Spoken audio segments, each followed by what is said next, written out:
Hi everyone, it is March 4th, 2023. I just wanted to give you a quick update. As you can see, we've got a lot of snow left over from the storm the other day, and cattle don't need to come over to the water to drink. They've got plenty of water out in their pasture. They're still eating hay. But what I wanted to show you today is it's warm enough today, which tells me it's about 50 degrees Celsius, that the bees are out. They're flying. And they are also, much to my surprise, if you can look at it, they're bringing in some pollen. The little yellow bags of pollen on the sides of the bees' legs. I think that's really cool.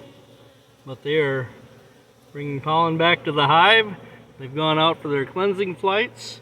And I brought out a little bit of sugar water for them so that they can start getting the quick sugar reserves that they need. I think that's really cool. So spring is coming, the bees are out, there are already flowers out somewhere.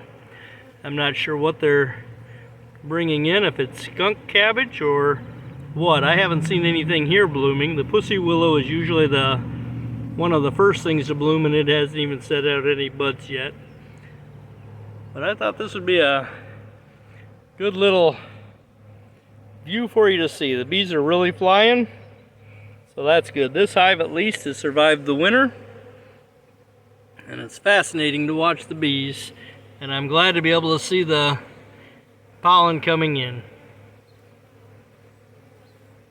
And I'm in their way, so they're bouncing off my head right now, but I'm not a threat to them, so they're not stinging me or anything. So hopefully they don't sting me, because that kind of hurts, especially on the top of the head.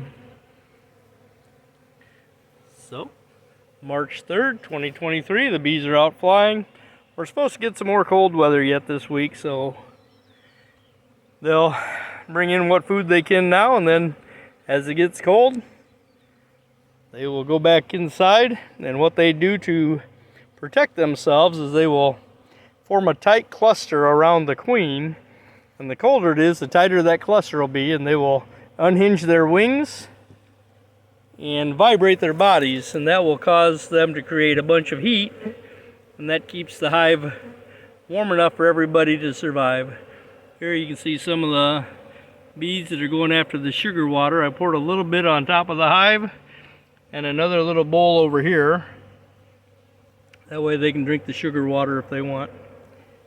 So that's the update for March 4th, 2023.